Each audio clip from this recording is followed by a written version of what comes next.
Rendemos-nos, Senhor, em reverência. Nos prostramos em nosso interior diante do Senhor. Nos rendemos, Deus. Queremos alcançar esse lugar onde a Tua voz fala. Quando a Tua voz é ouvida, Senhor, a cura, a libertação, a alegria. E nós nos abrimos em nosso homem interior. Nós nos prostramos diante do Senhor. Sim, Deus. Rasga o véu, Senhor. Esse véu que já foi rasgado na eternidade, mas que em nós ele é um processo diário. Faça-nos ouvir a Tua voz. Sim, Deus.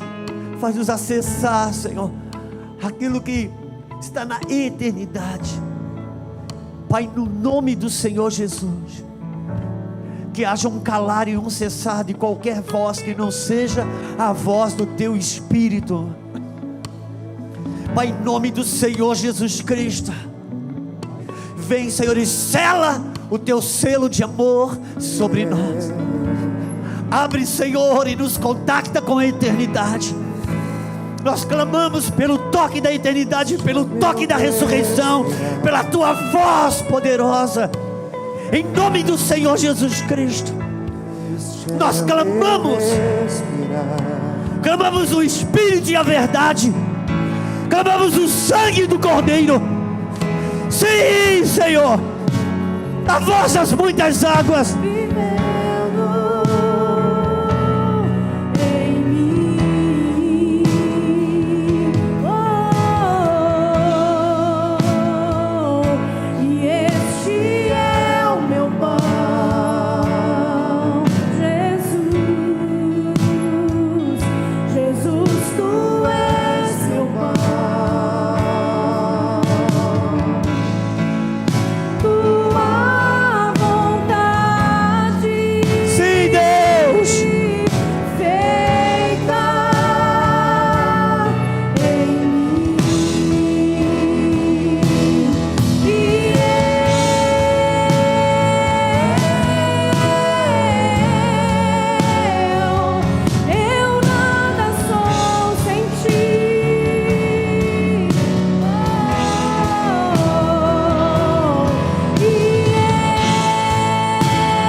Em pé como você está, se você puder abrir a tua Bíblia em Mateus, no capítulo 16.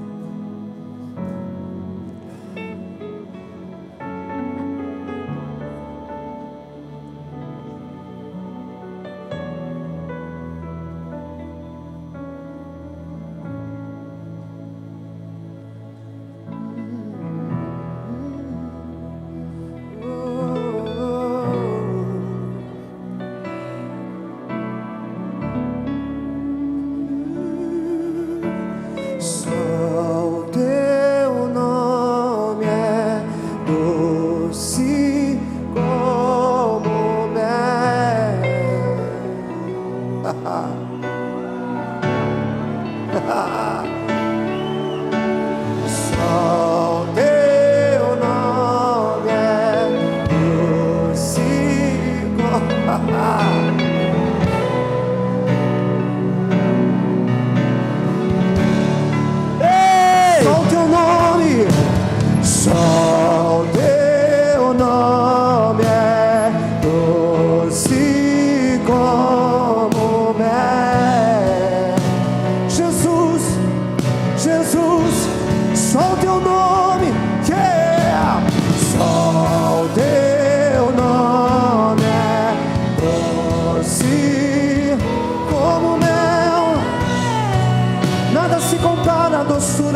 Como diz um pastor amigo meu, é aí que eu me refiro.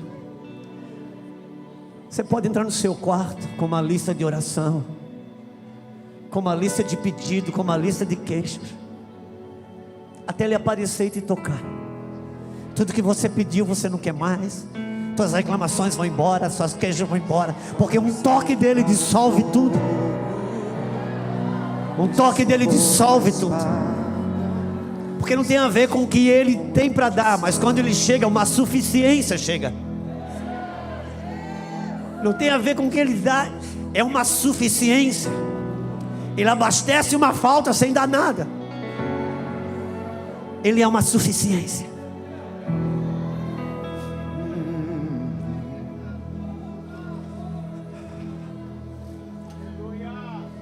Nós sabemos, irmãos, que há um tempo de resgate. Resgate das coisas que se perderam dentro de casa, dentro desta casa. São resgates. O profeta Josias, ele herdou o templo fechado. O pai dele fechou o templo. Quando alguém passava na frente do templo e perguntava: que casa é essa? E as pessoas diziam: é a casa de Deus. Porque o título de casa de Deus ainda existia, mas a funcionalidade não existia mais. Você pode ter um título de evangélico, mas como casa de Deus não tem mais a funcionalidade sacerdotal. É o que aconteceu. Então ele mandou fazer uma grande faxina no templo. E quando os sacerdotes limparam, foram limpando, tiraram todos os trecos e os cacarecos, aquilo virou um depósito. Mas lá no fundo, depois que eles tiraram tudo, tinha um livro que foi achado e era o livro da lei. Porque se você desentulhar bem as coisas que a gente tem se entulhado, irmão, lá no fundo, a voz dele ainda está lá. Aí a vida volta, o sacerdócio volta. Porque ele não apagará o pavio que fumega. Quando a casa caiu, ele não mandou comprar outro terreno para fazer outra casa. Ele mandou reconstruir em cima daquela casa caída. Porque ele tem um ministério da restauração.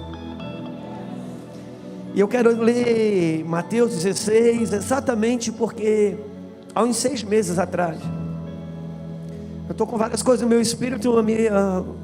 Eu estou na fé que o Espírito Santo vai organizar como colocar isso para fora. As coisas que eu consegui falar no Rio de Janeiro, lá Deus conseguiu trazer coisas para fora. Eu gostaria que minha oração, que o Senhor organize aqui dentro de mim o que está. Mas há uns 6 meses atrás eu chamei a minha Lulu. Eu disse: amor, está acontecendo uma coisa muito interessante. Cada lugar que eu passo para pregar, no louvor, pelo menos uma das canções fala sobre casa. E não é a mesma canção. Começou a rodar umas 4, 5 canções falando sobre casa. E eu estava entendendo com aquilo que o Senhor está falando sobre a casa, sobre a restauração da casa, sobre a reconstrução da casa. E é tão interessante porque a própria letra das músicas nem são tão atrativas. E talvez teologicamente não são perfeitas, mas não tem a ver com a teologia da música em si, mas com a mensagem que o Senhor está comunicando de refazer, reestruturar a casa. E quando a gente pensa em Jesus, o carpinteiro, a gente precisa aplicar de forma correta, porque a gente fala que Jesus é o carpinteiro, mas aplica como se ele fosse o marceneiro. Marceneiro faz móveis, carpinteiro não faz móveis, carpinteiro faz a casa. Ele não é marceneiro. Jesus não veio ocupar os espaços vazios que a gente abre na nossa vida. Ele veio estruturar a casa.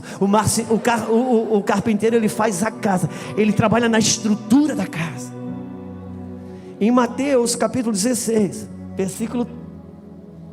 Eu vou ler só o básico, específico, que eu gostaria de me ater, porque o contexto todos já conhecem.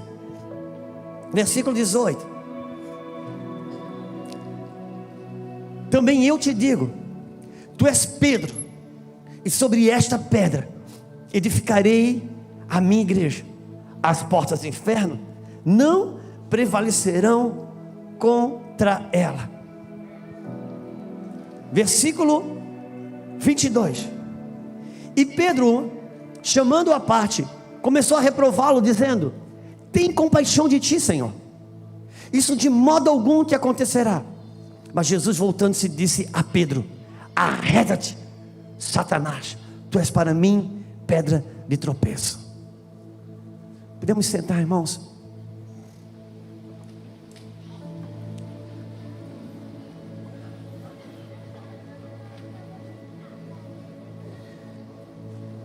Nós estamos vivendo um tempo que é nítido, uma reestruturação de fundamentos. Quem já participou de outras primícias aqui vai saber muito bem o que eu estou falando. Cada vez que o pastor Luiz Hermínio pegava o microfone para abrir uma reunião, já aquele avivalista estava ali rompendo. Quem viu ontem aqui a abertura do primeiro dia, ele colocando ordem na maneira de profetizar, dizer fundamentos. Hoje é a mesma coisa, abriu a reunião, pegou o microfone, mesmo que não estava programado para falar, mas o próprio Espírito vem estabelecer fundamentos. Porque para a gente não construir coisas que não tenham fundamento, na reconstrução da casa do Senhor, na reconstrução do templo do Senhor, Deus, quando o fundamento da casa do Senhor foi reconstruída, foi muito interessante. Deus autorizou um cheque para fazer uma reinauguração. Foi feita uma reinauguração dos fundamentos da casa do Senhor quando ficaram prontos. E eu sempre gosto de lembrar que isso não é comum hoje, mas eu sou do tempo que quando a gente ia casar, a gente mesmo, na construção da casa, sempre quando no dia de fazer a laje, a gente concretava a laje no sábado, chamava amigos, parentes, daquele dia até cunhado era parente, porque a laje tinha que ser concretada num dia só, que ela não podia ter rachadura. Acabava lá umas 3, 4, 5 da tarde, tinha um churrasco para todo mundo. Aquilo, a casa não estava pronta, mas ela era merecedora de uma inauguração, porque concretou a laje, uma etapa significativa, estava acabada. Só que Deus mandou fazer uma festa quando reconstruiu os fundamentos da casa. Porque para Deus tem festa em casa que tem que estar sobre fundamentos. Aonde não tem fundamentos, a construção pode ter festa da igreja, mas não tem festa de Deus. Porque o céu celebra construções a partir de fundamentos. E nós sabemos que Jesus Cristo é a pedra angular, e teologicamente, quando ele se refere a Pedro, tu és pedra, e sobre esta pedra edificaria a minha igreja. Ele está falando dele como rocha, ele edificaria a sua igreja a partir da rocha, mas ele inaugura Pedro como uma pedra de edificação.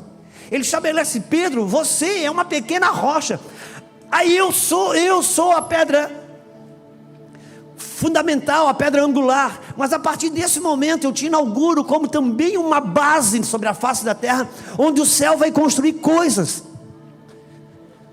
Mas é muito interessante, e eu gostaria de estabelecer esse ponto aqui sobre nós, irmãos. Está assoviando um monte, irmão, me encheram a minha boca de dente, agora eu falo, cuspo e assovio ao mesmo tempo. Então os irmãos têm paciência, eu estou aprendendo a falar ainda. Eu estou aprendendo a falar ainda. Então, se der para arrumar aí, meu irmão, o que der para salvar, você salva. Não dá para fazer muita coisa não, né? Glória a Deus. Mas de qualquer maneira, no final, o culpado é quem está na mesa, você já sabe. Mas eu gostaria, irmãos, de falar um pouquinho. Sabe, são dias assim de despertamento de muita responsabilidade. E um resgate de fundamentos para aquilo que o Senhor está para construir, o que Ele está construindo. E as músicas sobre casas estão acontecendo. E eu gostaria de falar um pouquinho sobre mim, sobre vocês, sobre o nosso sacerdócio. E Jesus, quando ele inaugura Pedro como uma pedra, ele diz: Pedro, tu és pedra, a partir de hoje você é uma base para o céu edificar coisas sobre. Nós sabemos, passa um momento, e Jesus fala sobre o seu martírio, o sacrifício e a cruz. Pedro chama Jesus à parte, reprova-o, e diz: tem piedade de ti, Senhor.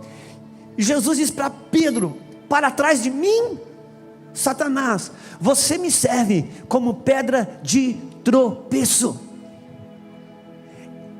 É interessante, irmãos, que esse pêndulo, essa gangorra, como um homem e uma mulher de Deus, pode sair de pedra de edificação para pedra de tropeço em um toque. Como um homem e uma mulher de Deus pode sair de pedra de edificação para pedra de tropeço em pouco tempo. Jesus estava dizendo: Pedro, sobre quem eu sou, você acabou de ter uma revelação do céu, um entendimento correto. Então o céu, a partir desse momento, por causa do seu entendimento correto, o céu começa a responder coisas. Eu te dou a chave do céu, você abre aqui, o céu responde, porque aqui o entendimento chegou como é no céu. Quando você tem o entendimento correto na terra sobre como o céu é, você vira aqui a chave, o céu responde, e o céu constrói coisas sobre. Agora, Pedro, sobre o meu martírio, sobre o meu sacrifício, você está com o entendimento totalmente equivocado. E quando você está com o entendimento errado, o céu não pode construir. Aliás, o diabo já está construindo, porque naquilo que você tem o entendimento correto, o céu constrói. Mas no que você não tem o entendimento correto, o diabo constrói. Mas o ponto alto a ser refletido é: irmãos, por que Pedro se tornou para Deus uma pedra de tropeço? Pedro até ali nunca foi para Deus uma pedra de tropeço. Judas não foi para Deus uma pedra de tropeço. Até ali os outros discípulos não tinham sido para Deus uma pedra de tropeço. Por quê? Porque nenhum deles tinha sido inaugurado como uma pedra de edificação. Só pode ser para Deus uma pedra de tropeço quem Deus inaugurou como uma pedra de edificação. O que eu quero dizer com isso? Se Deus inaugurou a mim e a você como uma pedra de edificação, só eu e só você pode ser para Deus uma pedra de tropeço. O satanista não pode ser para Deus uma pedra de tropeço. O feiticeiro não pode ser para Deus uma pedra de tropeço. O grão-mestre da maçonaria não pode ser para Deus uma pedra de tropeço. O Pochá que fez o filme de Jesus Ganho é para Deus uma pedra de tropeço. Só eu e você, só quem ele inaugurou como uma pedra de edificação, pode ser para Deus uma pedra de tropeço. Por quê? Porque quem Deus estabeleceu para construir é que pode ser para Deus uma pedra de tropeço. Quando Deus estabelece eu e você, irmãos, como uma pedra de edificação, você não é mais um elemento neutro. Para Deus, no reino de Deus, no reino do Espírito de Deus, tudo que é altamente valoroso é proporcionalmente perigoso. Por isso que muitas e muitas vezes, em cafés de pastores aqui, por meses e meses, antes de pregar, eu ouvi meu pastor falar: olha, é melhor que você, se você quiser, dá tempo de você ir embora agora, porque eu não me responsabilizo pelo aquilo que você vai saber. Porque a partir do momento, irmãos, que você tem uma revelação, essa revelação ou te salva ou te mata, dependendo de como você vai lidar com ela. Porque para Deus tudo que é altamente valoroso é proporcionalmente perigoso. Entenda uma coisa e pense comigo: qual foi a pessoa que o diabo usou para derrubar Adão? Bom, não tenha medo de responder, porque não é pegadinha. Qual foi a pessoa que Satanás usou? Satanás entrou na serpente e ele foi usar uma pessoa para derrubar Adão. E quem lembra quem foi? Sua esposa, Eva. Sua esposa, sim, sua esposa derrubou Adão. O diabo usou a esposa para destruir Adão. Por quê? Irmãos, quem que Deus criou para ajudar Adão? Ninguém tem mais poder de destruir de quem Deus levantou para te ajudar. Porque tudo que é altamente valoroso é proporcionalmente perigoso. Se o seu sacerdócio não estiver operando em Deus, ele vai trabalhar para o diabo. Por isso nós temos que parar de militar contra quem não é para Deus uma pedra de edificação. Eu e você somos o risco de Deus, porque eu e você somos a salvação de Deus na terra. Então vamos cuidar da casa, vamos cuidar da gente, vamos cuidar de nós, no que estamos crendo, no que estamos vivendo, como estamos nos comportando, que estamos cultuando, até mesmo o que estamos cultuando. Porque Deus diz para Adão: Adão, eu vou te dar um terreno aqui, você vai guardar e cultivar esse lugar. Um dia Adão teve problema com o seu cultivo. Meu pastor disse que Adão era jardineiro. Ele cultivava a terra e a terra era fofa, era gostosa de trabalhar. Mas um dia ele espetou a mão e ela estava com espinhos. Porque quando Adão pecou, a terra foi ferida com maldição. Passou a dar espinhos e abrolhos. A partir daquele dia, Adão teve que talvez colocar uma luva ou trabalhar com alicates. Ele não podia mais botar a mão porque ele espetava. Talvez ele procurou a Deus e Deus, eu estou com um problema no meu cultivo. Como eu faço para arrumar o cultivo? E talvez Deus houvera respondido: não se preocupe com o seu cultivo, Adão. Mas ele está dando espinho, eu quero consertar o meu cultivo. Não, meu filho, conserte o culto. Porque o cultivo está dizendo que você errou, foi o culto. Porque o meu cultivo revela quem eu cultuo. É impossível cultuar a Deus da verdade e cultivar a mentira. É impossível cultuar o Deus da paz e cultivar a discórdia. Por isso é tempo de refundamentar. Porque o que Deus está para construir é tão grande. O que Deus está para fazer é tão grande, irmãos. Nós vamos ver milagres que nós nunca vimos antes. Nós vamos ver uma operação de restauração familiar que nunca foi visto na história. Porque Deus está reordenando uma batalha, reorganizando o seu exército e refazendo os seus soldados. E mostra reestruturar a casa.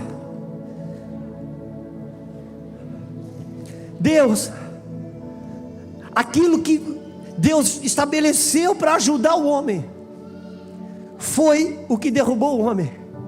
Porque tem tanto poder para ajudar, o poder de edificar, o poder de destruir. E por isso tem o sacerdócio devidamente estabelecido. O que é ter um sacerdócio, irmãos? O que é um sacerdote? Sacerdote, ele é um mediador. Sacerdote, ele é um mediador. Ele ocupa uma lacuna entre algo que é intransponível. Ele ocupa um espaço. Na igreja católica, na igreja romana, um dos títulos do Papa é que ele é, se lê assim o título do Papa: Sua Santidade o Pontífice, o Papa. Porque a igreja romana colocou o Papa no lugar de Jesus, por isso ele tem o título de Pontífice. Por quê? Porque Jesus é o Pontífice. Ele é a ponte. Em Jesus Cristo a terra pode tocar o céu. Em Jesus Cristo a morte pode tocar a vida. Em Jesus Cristo a enfermidade pode tocar a cura. Em Jesus Cristo a necessidade pode tocar a provisão. Porque Ele é o mediador. Ele entrou nessa lacuna, nesse espaço vazio, e se tornou uma ponte, aonde Deus passou a ter acesso. Sacerdote é um mediador entre a provisão redentiva do céu e a dor pecaminosa da terra. Por isso esse lugar que eu preciso ocupar não é o que eu faço em nome de Deus, não é o que eu faço para Deus, mas o quanto do meu sacerdócio, o lugar que eu devo ocupar está preenchido. O que é? Quem é o diabo? Satanás nada mais é que um anjo fora do lugar. E quando esse anjo saiu do lugar, ele tirou a esposa do seu lugar. E quando a esposa saiu do lugar, tirou o marido fora do lugar.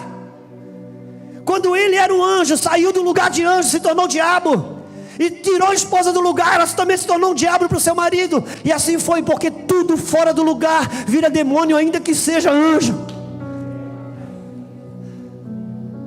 Ele só pôde se tornar diabo porque um dia foi anjo, irmãos. Ele não nasceu diabo. Sou eu e você que fomos selados por Deus como solução redentiva para a terra. Também podemos ser para Deus o tropeço da terra. Seja isento do nome de protestante. Nós não fomos chamados para protestar. Nós fomos chamados para construir um reino, como casa de Deus, como edificação de Deus. Um sacerdote, alguém que ocupa o seu espaço. Sacerdote não é só um homem. Quando a esposa perdeu o seu sacerdócio, ela derrubou o homem. E talvez ele tenha perdido o seu sacerdócio antes, eu não sei. Porque a Bíblia mostra que a mulher que derrubou o homem Contudo, Romano diz que pelo homem o pecado entrou no mundo e não pela mulher. Por quê? Porque Deus deu o jardim do Éden para o homem guardar. E antes do diabo entrar na serpente, teve que entrar no jardim. Só eu e você. Nós somos a solução e o perigo. Lucas 1, 2 por ali afora. Quantos lembram que quando Simeão pegou a criança, o menino Jesus no colo para apresentar no templo? Quantos lembram disso? Tá bom, vou ficar com isso de lembrar. Simeão, quando ele foi apresentar Jesus no templo, ao seu 8º dia, ele disse: hoje pode despedir seu servo em paz, porque os seus olhos já viram a salvação. Ele disse: Deus, agora eu posso morrer, porque a esperança de Israel eu já pude ver. Só que ele levanta Jesus, ele disse: essa criança é causa de elevação e queda para muitos. Vou repetir isso. Essa criança, está em Lucas, vou achar, 2:29, Lucas 2:29, dá para botar lá, meu lindo? Obrigado. Eles disseram que em 30 segundos o negócio aparece. Aí, ó. Agora, Senhor, pode despedir em paz o teu servo segundo a tua palavra, pois os meus olhos viram a tua salvação, o qual preparastes, versículo 32. Vamos indo. Simeão abençoou. Volta, meu lindo. Obrigado. Simeão os abençoou e disse a Maria, sua mãe: eis que esse menino é posto para a queda e elevação de muitos. Em Cristo Jesus, irmãos, ou você cai ou você levanta. Em Cristo Jesus é vida ou morte. Em Cristo Jesus, Ele, o próprio Jesus, Ele não é neutro. Quando Ele veio para a terra, Ele veio para trazer um corte entre a vida e a morte, entre a queda e a elevação. Se você está em Cristo, ou você vai derrubar ou você vai construir. Você não é mais um elemento neutro. Por isso, não se preocupe com as demandas. Não se preocupe quanto de marxismo tem nas escolas. Se preocupe o quanto de Jesus que não tem dentro dos lares. Porque mundo, irmão, sempre foi mundo. Desde quando houve pecado, os primeiros filhos de Adão já se mataram. O outro que apareceu já arrumou um amante e legalizou a bigamia. Irmãos, já houve um momento em que Deus teve que decepar todo mundo da face da terra, que não deu mais para levar adiante. As águas de Noé fizeram isso. Mundo sempre foi mundo. O mundo sempre foi mundo. Agora a igreja é sal da terra, é luz do mundo. É você e eu que podemos marcar a história.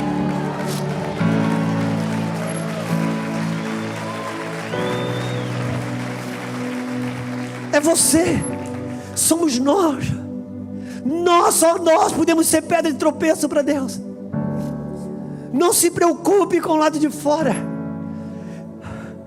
Isaías 54 vai dizer que as águas de Noé, irmãos, as águas de Noé, Deus não diz que as águas do dilúvio foram as águas de Noé. Só as águas da igreja podem trazer juízo sobre a terra. Por isso há uma reestruturação. Não se preocupe com o mundo. Irmãos, por favor.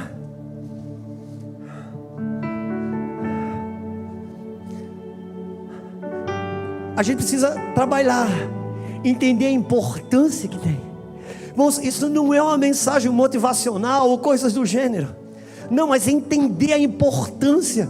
Você entender a sua importância e eu entender a minha importância. Reconhecer quem eu sou. Pedro, tu és pedra.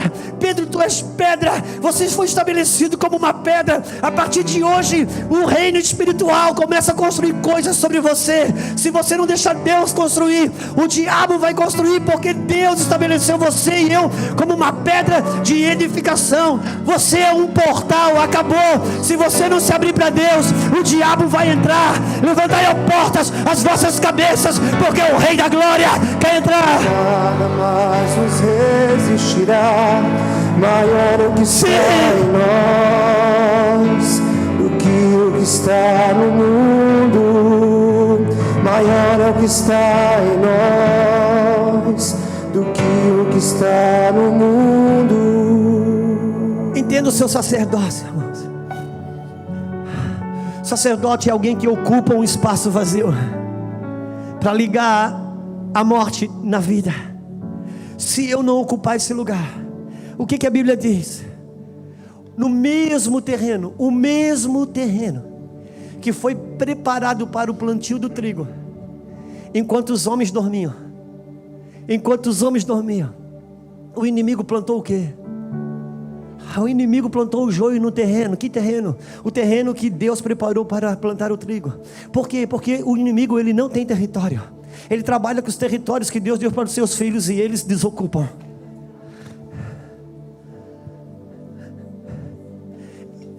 Por isso, ocupe o seu espaço, ocupe o seu sacerdócio.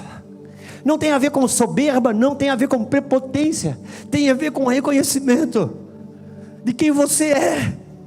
Quando Jesus leu uma passagem bíblica e disse: hoje se cumpre essa palavra, esse cara sou eu. Não havia arrogância, não havia prepotência, só havia reconhecimento de fato e de verdade, de que Ele era quem as Escrituras diziam que Ele era. Mas tudo que é altamente valoroso é proporcionalmente perigoso. Por isso, como nós falamos, a esposa, ela tem o poder de edificar, de destruir. Você já viu a ceia, irmãos? O que Paulo fala sobre a ceia? Paulo diz: irmãos, por vocês não discernirem a ceia, tem muitos enfermos em nosso meio. Existem pessoas que já faleceram e morreram por não discernir a ceia.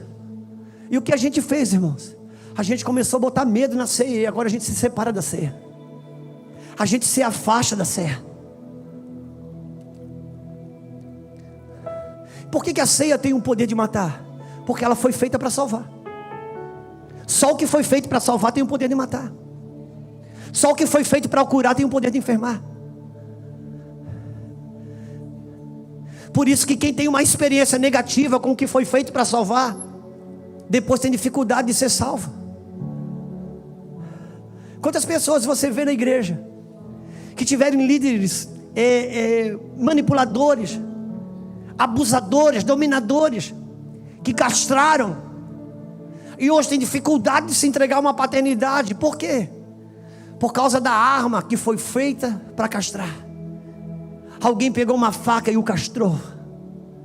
E agora quando Deus traz um pai para curá-lo, ele chega perto, se empolga, mas no segundo momento o pai diz: eu posso tirar a sua castração, eu posso fazer você fecundo, eu posso fazer você um progenitor, um homem fértil, uma mulher fértil. E o que precisa que você libere a sua intimidade. E o que você vai fazer? Eu vou te circuncidar. Com o quê? Com a faca. Porque a mesma faca que alguém usou para castrar, alguém vai usar para circuncidar. Irmãos, entenda uma coisa: o falso pai, ele castra. O pai verdadeiro não castra, mas circuncida. Também tem corte, também tem sangue, também tem dor, só que tem fertilidade.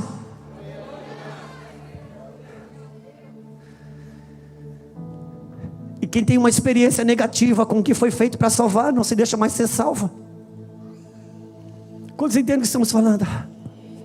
Por isso a responsabilidade minha, de você, de sermos uma expressão verdadeira da verdade. Não há redundância no que eu estou falando, porque você pode ser uma expressão falsa da verdade. Eu estou falando de ser uma expressão verdadeira da verdade. Assumir a sua condição e saber que tudo que é altamente valoroso é proporcionalmente perigoso. E a gente pegou a ceia e ficou com medo dela. Agora quando a gente vai cear, a gente: ai meu Deus, será que eu volto vivo? Ai, será que eu pego? Será que eu não pego? Irmãos, pelo amor de Deus, não transforme o pão da vida no pão da morte. Porque pense comigo, irmãos, por que a gente fica com medo de Deus? Por que a gente fica com medo das coisas que de Deus são assustadoras? Porque quando Deus chamou o povo para uma comunhão no monte, o povo ficou com medo. E aquele que tinha vida foi tido como alguém que matava. E disse: Deus, fale Deus com você, Moisés, para que a gente não morra. Deus não vai te matar. Ele já matou alguém no seu lugar, para você não precisar mais ser morto. Então não transforme o pão da vida no pão da morte. Não tenhamos medo. Agora, se uma ceia é comida, irmão, de forma errada, se uma ceia sem discernimento pode matar, e pensa, irmãos, por que a gente não senta para discernir a ceia, ao invés de ficar com medo dela? Por que a gente não senta para discernir a ceia? Porque se ela pode enfermar e matar, quantas curas não pode trazer, quanta libertação não poderá trazer, quanta salvação não poderá trazer. Eu acredito que um povo de Deus ceando, com discernimento, câncer vai embora, AIDS vai embora, casamentos são restaurados. Por quê? Porque é o pão da vida. A gente tem medo de se aproximar das realidades de Deus, porque elas são assustadoras. São assustadoras, mas são de vida.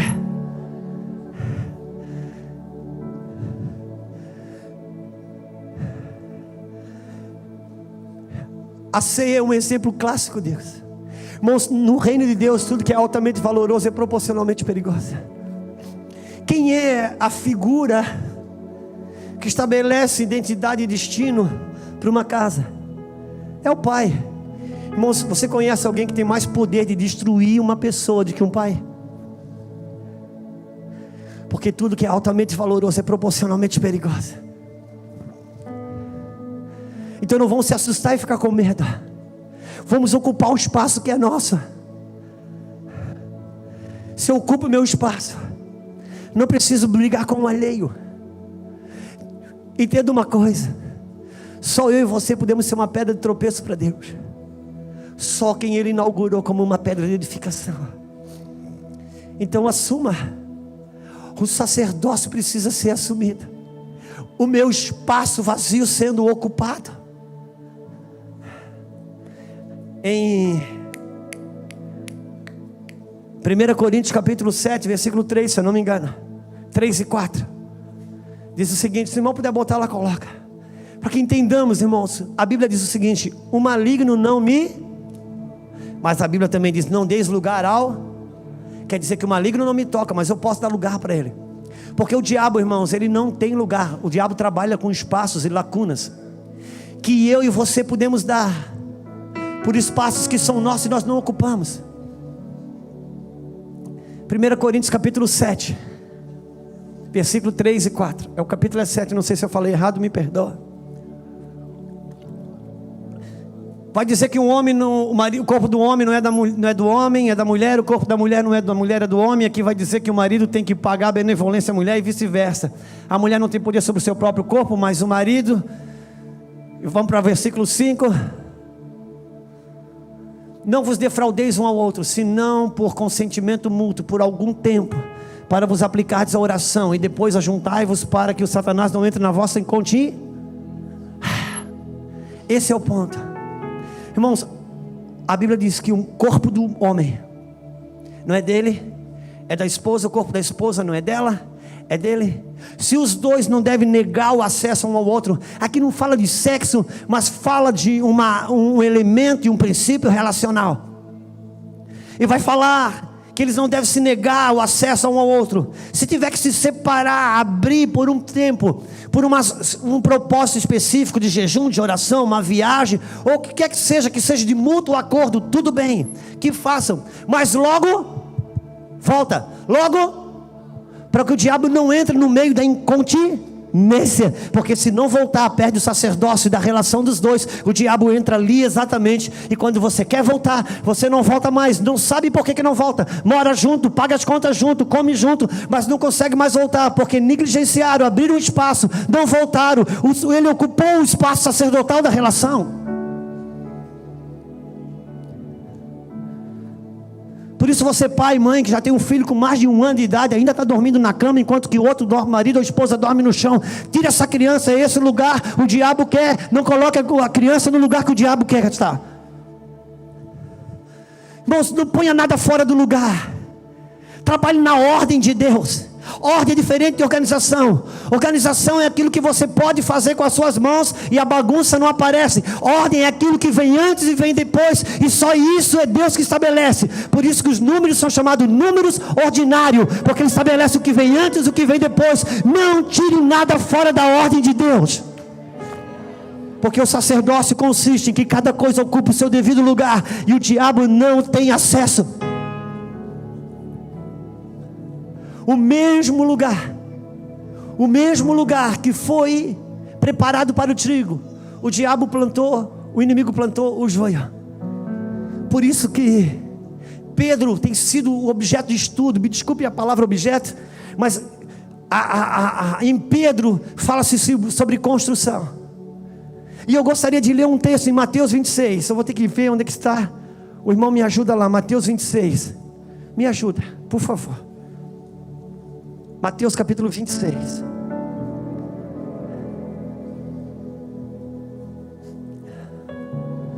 Achei.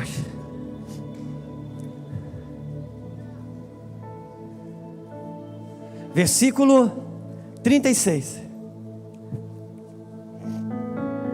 Diz assim: em seguida foi Jesus com eles a um lugar chamado Getsemane, disse-lhe a seus discípulos: assentai-vos aqui, quanto eu vou ali orar. Ele levantou consigo a Pedro e 2 filhos de Zebedeu, começou a entristecer-se e a angustiar-se. Então lhes disse: a minha alma está profundamente triste até a morte. Ficai aqui e vigiai comigo. Ficai aqui e vigiai comigo.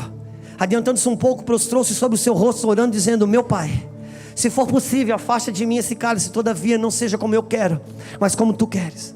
E voltando aos seus discípulos, achou-os dormindo. E disse a Pedro: então vem nenhuma hora pudesses vós vigiar. Vigiai e orai, para que não entreis em tentação. O espírito na verdade está pronto, mas a carne é...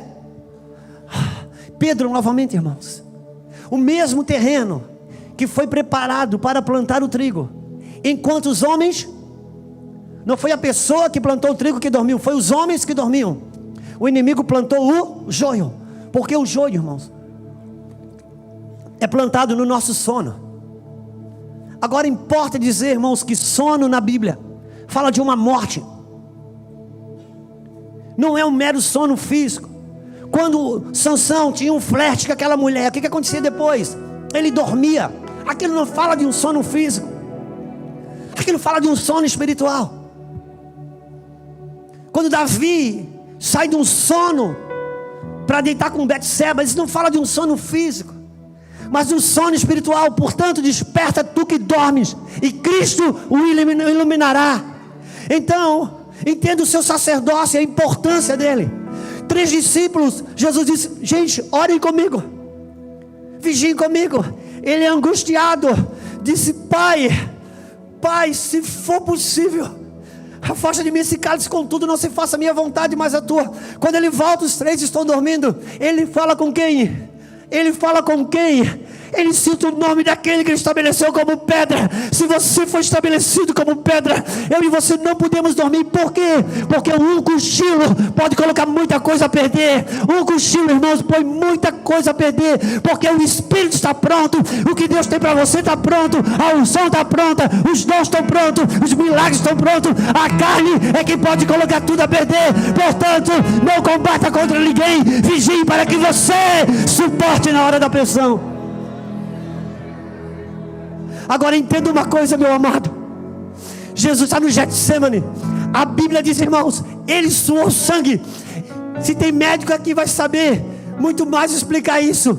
A pressão psicológica foi tão grande, a pressão psíquica foi tão grande, suou sangue debaixo da pressão. Todo o inferno estava ali. E ali, irmãos, entenda uma coisa: Jesus não venceu a cruz na cruz. Jesus não venceu a cruz na cruz. Jesus venceu a cruz no Getsemane. A cruz foi um extrato de uma conta que ele venceu no jardim de Getsemane. Ouça, muitas pessoas que veem você abençoado em público, isso e dizem: Deus está te dando vitória. Essa não é a tua vitória, irmãos. A tua vitória que aparece em público foi ganha escondido debaixo da pressão que você resistiu e não cedeu à carne. Ali ele venceu o golpe mais alto. Ele foi no último teste, aquele que nunca ninguém tinha conseguido passar. O último teste que ele venceu, suou sangue. E qual foi o último grande teste?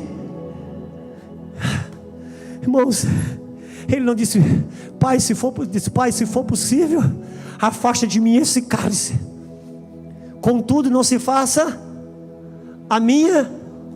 Então, irmãos, a pressão mais alta de tudo Não é o pecado, não é o diabo, não é nada. A pressão mais alta de tudo é você ceder à tua vontade. Ceder à tua vontade, irmãos. Ainda que aparentemente não seja pecaminosa, mas o que pode fazer eu e você perder o que Deus tem é ceder para a própria vontade. Então nós temos um inimigo. Na hora da pressão, na hora do espremer, ai, eu quero fazer minha vontade. Quantas pressões você já viveu relacional, que a tua vontade foi dar um soco, a tua vontade foi falar umas poucas e boas, mas você resistiu, calou, se humilhou, e depois você experimentou algo tão poderoso. Mas se você cede a sua vontade, porque o Espírito está pronto, irmãos, o que Deus tem está pronto, pelo amor de Deus, entenda isso. Por que os milagres não chegam? Porque, irmãos, está tudo pronto. Jesus falou para Pedro: Pedro, põe a rede aí no mar, vai ter peixe esse. Senhor, não é por nada, o Senhor é bom de fazer milagres, expulsar demônio, mas pesca, com todo respeito, o Senhor é carpinteiro, o pescador sou eu. Se fosse para fazer um banco de madeira eu lhe escutava, mas pesca, senta para me ouvir. Eu pesquei uma noite toda aqui, não tem peixe. Ele disse: tem. Senhor, não tem peixe aí? Tem. Senhor, eu vasculhei tudo e não achei peixe a noite toda. Meu filho, o peixe teve aí a noite toda, eu que escondi. Eu escondi. Pode ir lá que eu vou te mostrar que tem peixe. Então Pedro lança a rede. E a rede, meu irmão, veio tão carregada, que a Bíblia diz que a rede ia se ela ia se rasgando. Jesus estava falando: Pedro, o peixe sempre esteve aí, o sobrenatural sempre esteve aí. Eu escondi porque você não tinha rede para suportar. Não vai atrás do sobrenatural, prepara a rede, deixa eu preparar a tua rede, porque a pesca está pronta. Sou eu que estou escondendo os milagres, sou eu que estou escondendo a unção, sou eu que estou escondendo muita coisa. Deixa eu preparar o odre, deixa eu preparar a tua rede, deixa eu fortalecer as tuas bases internas, deixa eu preparar. Se a unção vem, você talvez não tenha casamento para suportar, sua pureza sexual talvez não suporte, sua maneira de lidar com as finanças talvez não suporte. Não te preocupe, está tudo pronto, deixa eu estruturar você. Deixa eu te estruturar, porque está pronto. Os peixes estavam ali, Jesus estava escondendo os peixes. O milagre que ele tanto queria, Jesus estava escondendo. Por isso você precisa estruturar a casa, fundamentos corretos. Irmãos, o que Deus está para fazer é muito grande. É tão poderoso, irmãos. É tão poderoso que Deus está para fazer. E saiba, Deus vai fazer uma restauração familiar que nunca foi vista. Ouça, deixa eu lhe dizer algo. Deixa eu dizer algo para você. Anote bem aí. Porque quando acontecer, você vai dizer: teve um cara que acreditava já nisso há muito tempo. Nos moveres e avivamentos passados, aconteceu muitos milagres físicos. Pessoas da cadeira de roda levantavam, surdo ouvia, mudo falava. Gente trazia ambulância com pessoas com máscaras. A máscara era arrancada, aquela pessoa.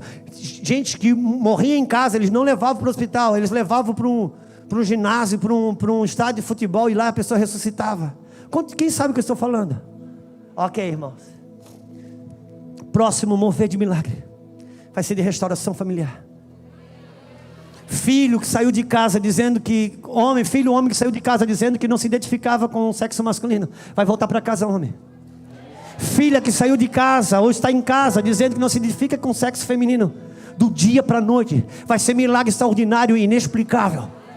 Vai haver restauração familiar como se nunca viu antes. A questão é o seguinte: quando o filho for restaurado e voltar para casa, tem um pai e uma mãe restaurado para responder, tem um casamento seguro para dar um crédito, tem como abrigar isso. Por isso, irmãos, deixa Deus trabalhar.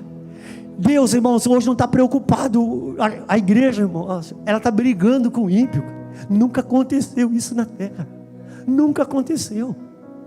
Nunca aconteceu isso. Da igreja brigar com o ímpio. Não, irmãos, a Bíblia diz que o sujo se suja e o limpo. Só que hoje o limpo não quer se limpar, quer limpar o sujo. Está errado, mano. Está errado. Eu acho que é Provérbios capítulo 8 ou 9, deixa eu ver. Provérbios, capítulo 8 ou 9?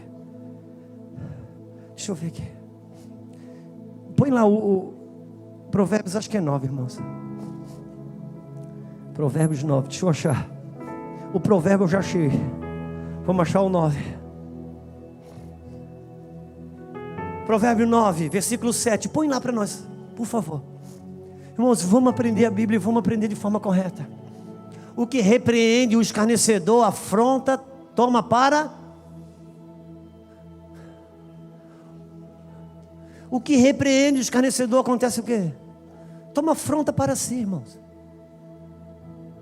O que censura o ímpio, recebe o quê? Então, por favor, irmãos, se porte de forma sacerdotal. Versículo próximo. Não repreende os escarnecedores para que não te aborreça. Repreende quem? Então, irmãos, vamos repreender uns aos outros aqui. Deixa o ímpio. Porque a igreja se limpando, a igreja se lavando, ela vai ganhando autoridade. As águas de Noé que trouxeram o juízo, não foram as águas do dilúvio. Então vamos ganhando crédito nas regiões celestiais. O pastor Zermino tem dito uma coisa: nessa eleição a igreja mostrou a sua força, na próxima vai ter que mostrar o seu preço.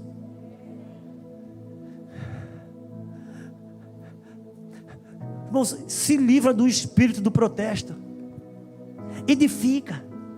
Irmãos, o reino de Deus, ele não é democrático, o reino de Deus é teocrático. Se o reino de Deus for democrático, se a gente chamar as pessoas aqui, eu vou orar por cura. Se Jesus curar um, amanhã tem que curar, vai ter que curar todos. Amanhã tem protesto se não for todo mundo curado. Não, o reino de Deus é teocrático, irmãos. Vamos reposturar a gente como igreja. O que Deus está para fazer é tão grande, é tão poderoso. Deixa eu dizer uma coisa para vocês. Tem uns irmãos, eu viajo, irmãos, hoje de norte a sul desse país, e acontece um fenômeno muito interessante. Vários movimentos de jovens incendiados por Deus. E aonde que está o fenômeno interessante? Eu vou dizer. Tirando um ou dois movimentos muito conhecidos, um em Brasília, outro em São Paulo, o restante, essa galera mora dentro da internet e não se conhece. É Deus preservando eles. Por quê? Quem que foi que entrou em Canaã, irmãos? Uma geração de jovens que entrou em Canaã. Não foi uma geração de velhos, irmãos. Só os jovens, uma geração nova que entrou em Canaã. Só que chegou lá, tinha um velhinho. Por fora, por dentro, ele disse: eu sou um garoto, era Caleb. Isso faz 40 anos que eu creio nisso. Eu não entrei porque a minha geração era incrédula, mas com o mesmo vigor que eu tinha 40 anos atrás, eu estou agora. Ouça, irmãos, sabe o que ele estava dizendo? Deus estava dizendo o seguinte: só toma Canaã uma geração nova que dá as mãos para uma geração que não envelhece. Porque Caleb é a representatividade de uma geração que não envelhece. Então, mano, por favor, não se modernize não, mas se atualize em Deus. Entenda os tempos que estamos vivendo. Oi? É uma geração nova que dá as mãos para uma geração que não envelhece. Agora, por favor, eu vou falar aos pastores e a mim. Jovem, para entrar em Canaã naqueles dias, você achava em qualquer lugar. Caleb você não acha em qualquer lugar. Gente que não envelhece. Irmão, porque agora eu estou maduro. Irmãos, pode ter certeza. A maturidade nunca rouba a paixão e o fogo. A maturidade não rouba as lágrimas. A maturidade não rouba o fogo. A maturidade não rouba a paixão. Eu posso dizer uma coisa para você. 2020 nós temos muita coisa para fazer. Coisas poderosas. Irmãos, eu fui morar numa casa que sempre foi o sonho da minha vida toda. Meu quarto é tão grande. Tem o quarto que é grande, tem mais um closet, tem mais um banheiro, a banheira, tem tanta coisa. Enorme o meu quarto. A minha casa é enorme, irmãos. É o lugar que eu menos durmo hoje. Acabei de ganhar uma caminhonete, não tenho tempo para andar. Não quero, irmãos. Eu quero estar onde Deus está. Eu quero estar onde Deus se move. Eu quero estar o que Ele está fazendo. O vigor está nele. O vigor está nele. Agora, irmãos, é preciso que os jovens olhem para nós e que a gente olhe para os jovens. Não adianta. É preciso de Caleb que habilite. Por isso Deus está estruturando alguns de nós. Alguns aqui, você pastor, pastora, pedra de edificação, você líder, você ministro, você ministra. Alguns de vocês estão diminuindo por fora, porque Deus está fazendo você crescer por dentro. Alguns de vocês estão diminuindo por fora, porque estão crescendo por dentro. Porque se você for maior do lado de fora do que do lado de dentro, o que Deus te dá do lado de fora, Ele te mata. Porque tudo que é altamente valoroso é proporcionalmente perigoso. Em fevereiro desse ano, vai haver um ajuntamento, um negócio que eu acho que o nome é Descende, uma coisa assim. Bom, eles abriram uma inscrição. Em 5 horas, encheu um estádio do Morumbi. Abriram outra inscrição, encheram o estádio do Palmeiras. Abriram outra, encheram o estádio do Mané Garrincha, em Brasília. Tem gente na fila de espera, não abre mais porque eles não têm efetivo para trabalhar tudo isso de uma vez só.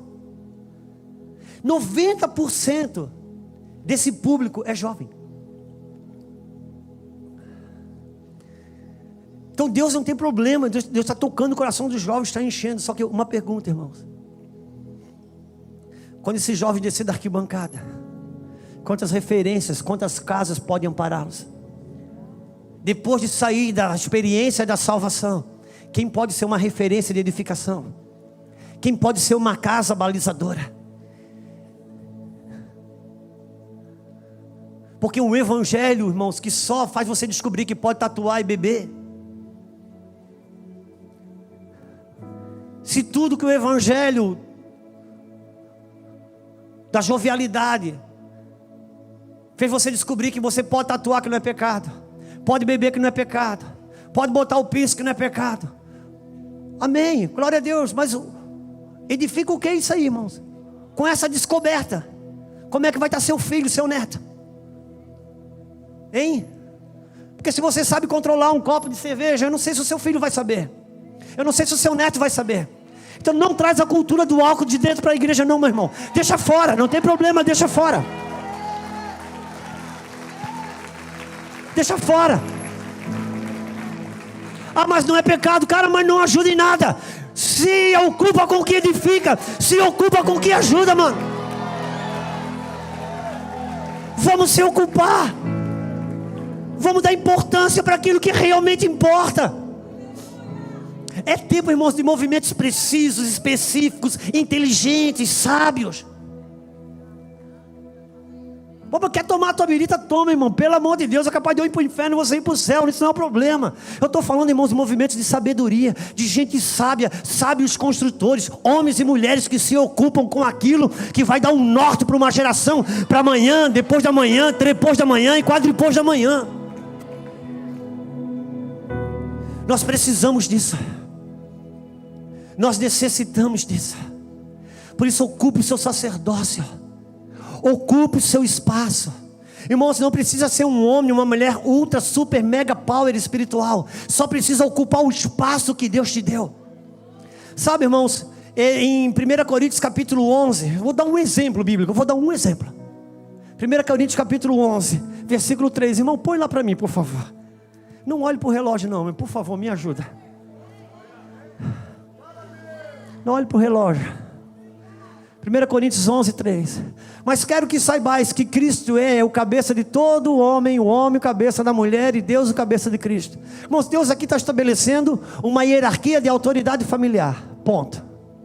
Versículo 10 do mesmo capítulo. Versículo 10. Portanto, a mulher deve ter sobre a cabeça um sinal de poderio, ou um sinal de autoridade, por causa dos... Tá, meu irmão, vamos entender um pouquinho isso aqui.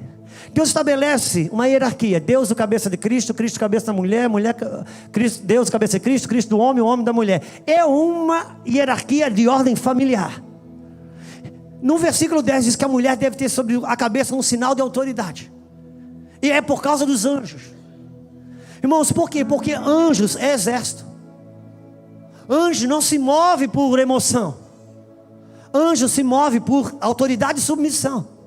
É por isso que aquele centurião, Quando Jesus disse, ele falou para Jesus: olha, está para curar o meu servo? Jesus disse: eu vou na tua casa lá, pode ficar tranquilo. Não, não precisa. Você não precisa ir na minha casa, porque eu também estou sujeito à autoridade. Então eu digo para um servo meu: vai, e ele vai. Se eu disser para outro: ele vem, então ele vem. Por quê? Porque eu estou sujeito à autoridade. Jesus disse: não está brincando, cara. Você que é de fora descobriu o que eu estou tentando mostrar para os filhos. Por quê, irmãos? Porque o centurião não descobriu o poder que estava em Jesus. O centurião enxergou debaixo de quem Jesus estava. Ele viu o Pai. E ele falou assim: estou tentando mostrar para os meus filhos. Esse cara veio e entendeu. Porque anjo, irmão, trabalha por hierarquia. E não me pergunte como. Mas quando uma mulher se move, os anjos se aproximam. E se a autoridade do marido dela está sobre ela, os anjos podem guardá-la. Se ela se move fora da autoridade do marido, os anjos respeitam a autoridade do marido. Eles não podem fazer muita coisa. Mas por que eu estou falando isso? Porque eu quero falar com os homens. Se os anjos e os demônios respeitam o teu lugar sacerdotal, cara, por que você não respeita esse lugar? Porque se você não reconhecer, não adianta o diabo reconhecer, não adianta Deus estabelecer, não adianta anjo reconhecer. Você precisa reconhecer e ocupar esse lugar, mano. Então não precisa ser um homem ultra super pega power espiritual. Não, só ocupa esse lugar que é teu. Porque o lugar sacerdotal que você não ocupa, o diabo ocupa espaços vazios. Por isso que é tão poderoso o que eu e você fomos estabelecidos por Deus.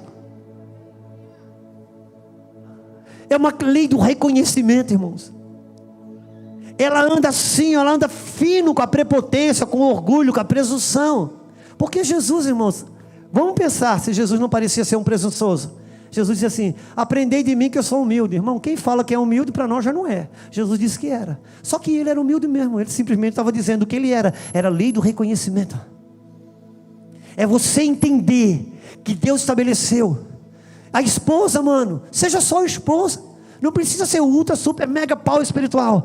Como mãe, seja mãe. Como esposa, seja esposa. Como profeta, seja profeta. Como pregadora, seja pregadora. Ocupa o seu espaço. Porque se você ocupa o seu espaço, não tem lugar para o diabo.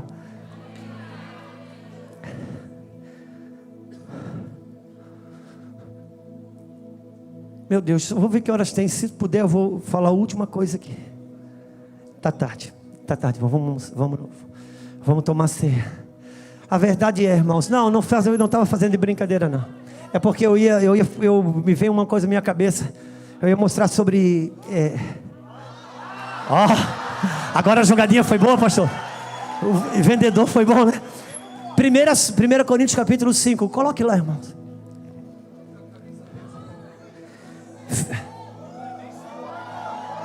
Primeira Coríntios capítulo 5. Entenda uma coisa, irmãos. O que é se mover sacerdotalmente? É o que Pedro está fazendo aqui nessa carta. 1 Pedro capítulo 5. 1 Pedro 5. Não, eu falei o Coríntios porque o Coríntios ainda está insistindo aqui, né, mano?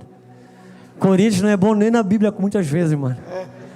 Do Coríntios foi o que mais deu trabalho para Paulo, foi Coríntios, mano. Mas é de uns fiéis, né? O Gavião é fiel. Aos presbíteros que estão entre vós, admoesto eu, que sou também presbítero com eles. Pedro está dizendo: irmãos, eu sou apóstolo, mas quando eu chego numa igreja local, eu sou presbítero como qualquer um de vocês. Presbítero, irmãos, na igreja local, é a maior autoridade. A nossa teologia distorceu muita coisa, mas o presbítero, o bispo, são as autoridades máximas de uma igreja local. E Pedro está dizendo: eu que sou presbítero com vocês, e testemunho das aflições de Cristo, participante da glória que há de se revelar. Bora, para frente.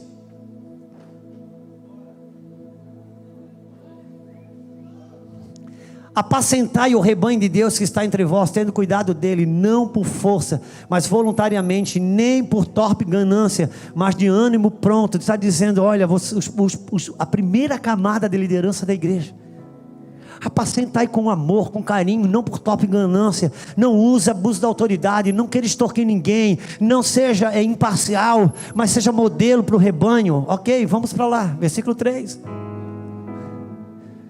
nem tendo por domínio sobre a herança de Deus, mas servindo de exemplo para o rebanho. Vamos para frente.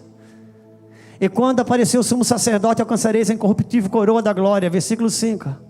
Semelhantemente vós jovens, irmão, aqui não está falando com o ministério de jovens, ele está falando com a segunda camada de liderança da igreja.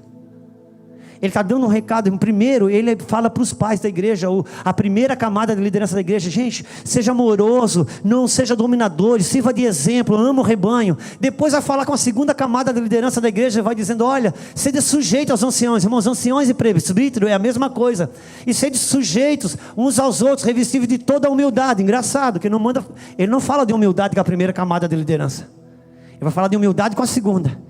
Porque humildade, irmão, se você vai saber mesmo, é quando você tem que responder para uma autoridade. E ele vai dizendo: olha, irmãos, Pedro está tentando administrar uma questão relacional entre a primeira e a segunda camada de liderança da igreja. Revestíveis de toda humildade, porque Deus resiste aos, mas dá graça aos humildes. Versículo 6. Humilhai-vos, pois, diante da potente mão de Deus, para que no seu tempo vocês... Ok. Lançando sobre ele toda a vossa ansiedade, porque ele... É porque, irmãos, quando a gente está num litígio, primeira e segunda camada de liderança da igreja, a gente sempre quer fazer uma intercessoca, né? Irmão, não quero falar só para você orar comigo, mas daquela fobia, Deus, cara, te quebranta, te humilha, no tempo certo, Deus te coloca nesse lugar que você acha que merece. Agora, irmãos, quem já ouviu falar, quando Jesus disse para Pedro: Pedro, você não pôde vigiar comigo nenhuma hora, você dormiu? Quem já ouviu falar na Bíblia: vigiai, porque o diabo, vosso adversário, está ao vosso redor buscando a quem? A quem tragar. Irmãos, quando eu passava, a gente via o desfile do carnaval, eu sentado, eu olhava assim, eu dizia: olha aí, o diabo só ao redor buscando quem tragar. Eu olhava uma passeata gay, eu dizia assim: ó, tá ali o diabo ao redor. Irmãos, vamos entender aonde que Deus botou isso na Bíblia. Quando o apóstolo Pedro está tentando resolver uma questão relacional entre a primeira e a segunda camada da liderança da igreja, ele vai dizer no versículo 8: sede sóbrio e vigiai, porque o diabo, o vosso adversário, anda ao derredor, bramando como um leão, buscando a quem possa. Então o diabo, irmãos, ele não está lá na passeata gay buscando quem tragar. Ele não está no centro de prostituição buscando quem tragar. Ele está na minha relação com você, como o pastor Fernando pregou ontem à noite. E por que ele está tentando resolver um problema na primeira e na segunda camada de liderança da igreja? Porque se o diabo não entrar na primeira e na segunda camada de liderança da igreja, todo o rebanho está protegido. Por isso que se o diabo não entrar na primeira camada, que é o marido, na segunda camada, que é a esposa, todo o rebanho está protegido. Irmãos, é o sacerdócio sendo ocupado. Aqui eles não deixam o diabo entrar. Estabeleça o sacerdócio aqui. Mantenha essa aliança, mantenha essa relação, porque o diabo não entra, ele busca um lugar aqui.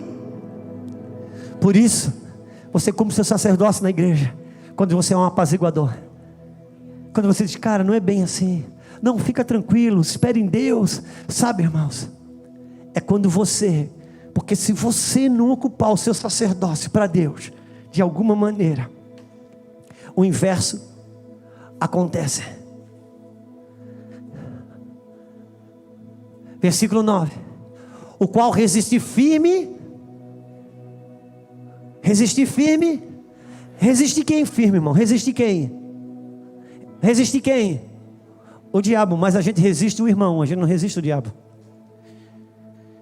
Se você resiste o irmão, você trabalha para o diabo. Se você resiste o diabo, você trabalha para Deus. Esse é um sacerdócio. Hoje, irmãos, homens e mulheres que têm um sacerdócio em Deus, que trabalha para a unidade, que trabalha para apaziguar, que trabalha, que cuida com o que diz, cuida com o que fala. Vigiai. Volta no 8, irmãos, por favor. Sede sóbrio. Sabe o que Pedro está dizendo, gente? Sede sóbrio e vigiai, porque um dia o meu Senhor disse para mim ser vigiar e eu não vigiei. Eu sei o que é não vigiar. A gente não vigia, cara.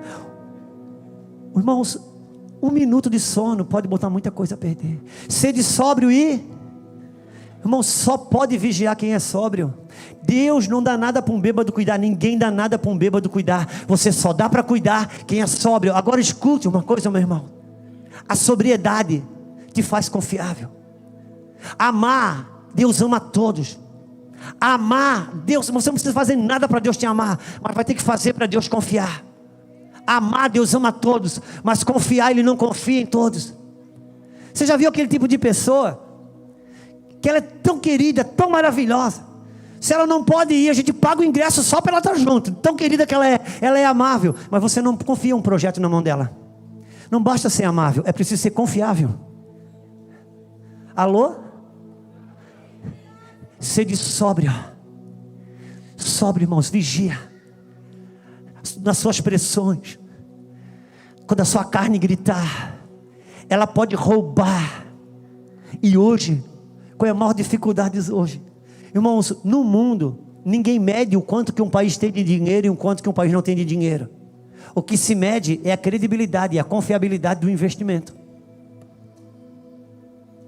Porque a crise mundial é confiança. Sobriedade. Para poder ser confiável. Uma pessoa sóbria, que vigia, porque o Espírito está pronto. O que Deus está para derramar está pronto.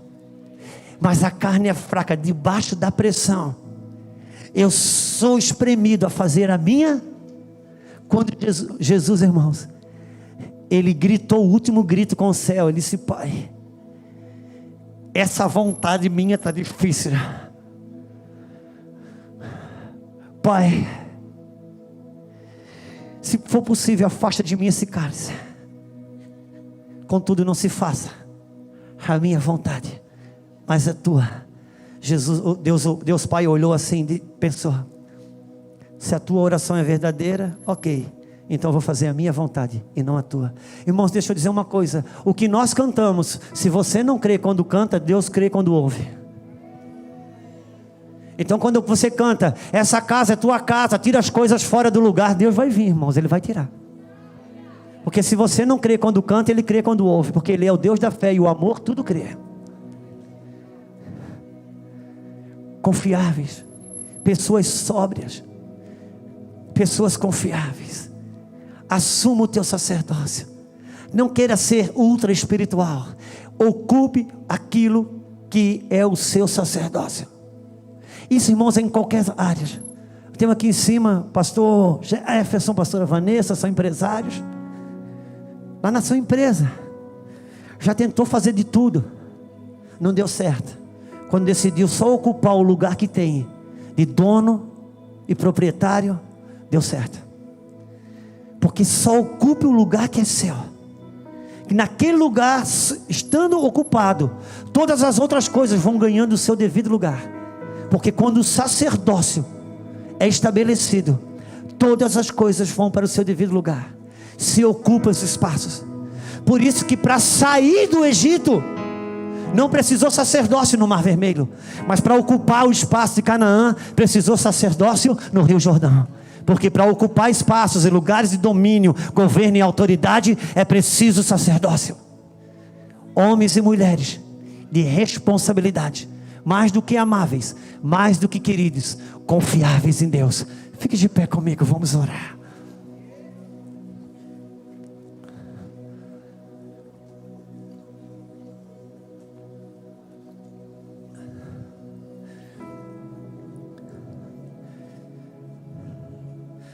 Vamos orar ao Senhor.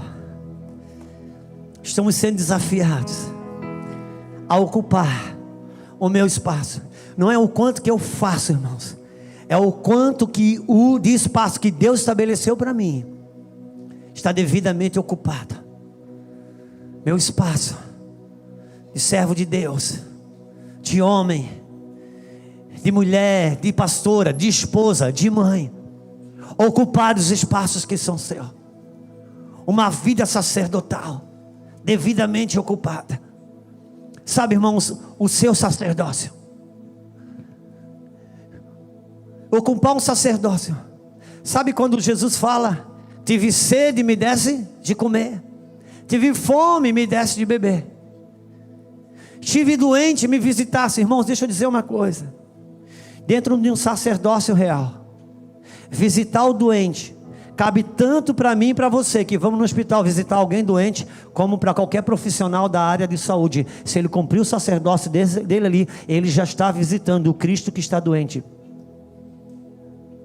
Tive preso e me visitasse. Tanto isso cabe para a pastoral carcerária, quanto para qualquer homem, qualquer mulher da área jurídica, um advogado, um promotor de público, ou um policial, ou um juiz, qualquer um que trabalhe no sacerdócio dessa área. É ocupando o seu espaço devidamente, como um representante de Deus. Ele é um mediador.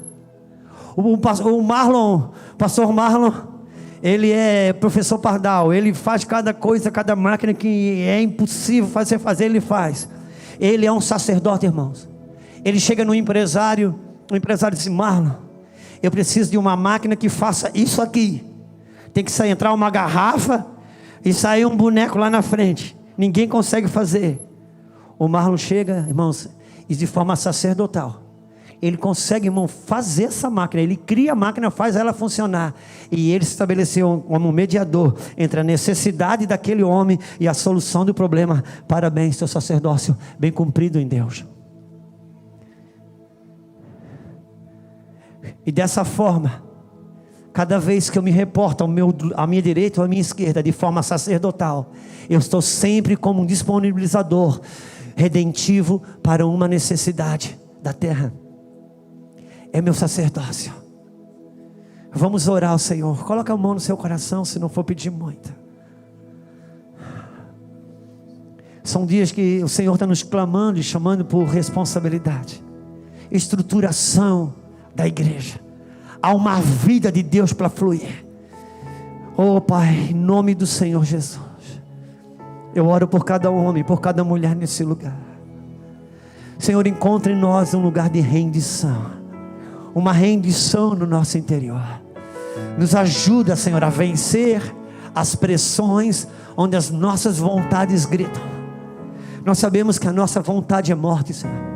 Nós sabemos que a nossa vontade, Pai, ainda que possa ter muitas vezes respaldos de versículos bíblicos, quando é a nossa vontade em jogo, ela não manifesta a tua justiça. Pai, no nome do Senhor Jesus, eu clamo, Senhor, eu clamo, Pai, para que o Senhor nos encaixe nesse lugar.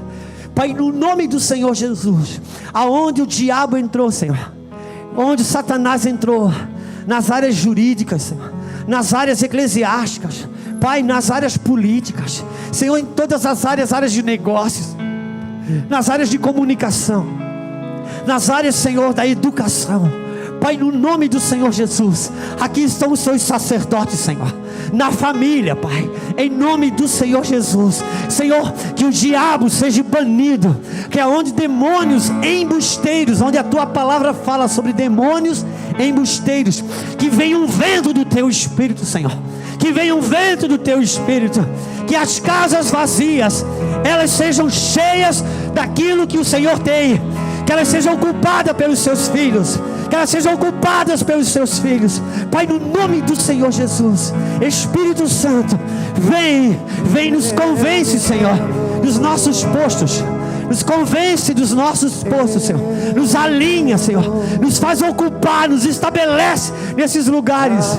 Não nos deixe, Senhor, trabalhar de forma vã, não nos deixe trabalhar na embriaguez, não nos deixe trabalhar no nosso sono. Desperta-nos, Pai, desperta-nos, Senhor, desperta-nos, Deus, desperta tu que dorme, e Cristo te iluminará no dia que se chama hoje. Sim, no dia que se chama hoje, no dia que se chama hoje, no dia que se chama hoje, eu me rendo, eu me rendo, eu me rendo, pra conhecer-te mais, pra conhecer-te. Vento de poder, vento de poder, sopra em meu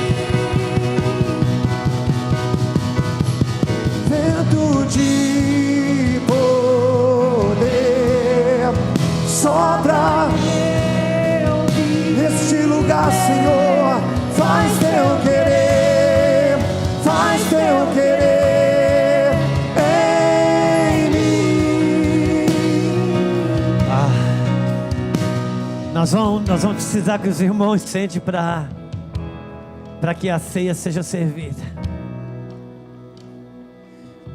Mas como eu não fui até muito tarde, como ainda não é nem 10 horas, quanto isso eu gostaria de reforçar. Que cada um ocupemos o nosso devido lugar, irmãos. Quantos conhecem Efésios capítulo 6, versículo 10 ou 12? Não temos que lutar contra a carne nem... Uau! Lutamos contra quem? Principados, potestades, os poderes da maldade, é isso? Irmãos, enquanto ele se serve, se você me ouviu, agradeça. Agora isso aí, irmãos, é o capítulo 6, um dos últimos versículos de Efésios. Agora importa saber que Efésios é uma carta. No capítulo 1 e 2, Deus estabelece quem nós somos em Cristo. Depois ele vai colocar a esposa no seu lugar, o marido no seu lugar, o filho no seu lugar, o pai no seu lugar, o patrão no seu lugar, o funcionário no seu lugar. E quando ele encaixa todo mundo no seu lugar, ele chega no capítulo 6 e diz: agora pode chamar o diabo para a guerra, agora pode fazer batalha espiritual, porque está tudo no seu devido lugar. Não queira começar pelo capítulo 6, irmãos. Sacerdócio é alguém que ocupa o seu espaço. Capítulo 6, a carta magna para um pai e para uma mãe. Capítulo 6 de Deuteronômio vai dizer que eu e você, eu vou até mostrar isso, irmãos, aproveitar que os irmãos estão entregando a ceia. Capítulo 6, versículos 6 ou 7, coloca lá para mim, irmãos. Eu gostaria de mostrar, irmãos, o que é a ocupação, ocupar os seus devidos lugares. O pastor Davi fala muito sobre isso e tem trabalhado muito isso, para que os espaços sejam devidamente ocupados, de forma correta, sacerdotal. Deuteronômio capítulo 6, está em Efésios e Deuteronômio, irmãos.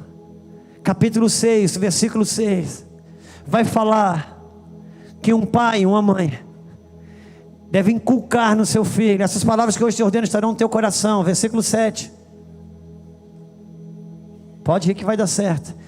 Tu as ensinarás, ou intimarás, ou inculcarás ao teu filho. Dela falarás sentado em tua casa, andando pelo caminho, deitando e levantando-te. Versículo 8. Também atarás por sinal onde? Na tua mão, e te serão por testeira entre os teus olhos. Está dizendo um pai e uma mãe que vão ensinar diariamente o seu filho, ao levantar, ao sentar, ao ir, ao vir. E por fim vai dizer: será como marca na sua mão e entre os teus olhos ou na sua testa. Olha o que está escrito em Apocalipse 14, versículo 9. Coloca lá para nós. Apocalipse 14, versículo 9. É o último livro da Bíblia, meu mano.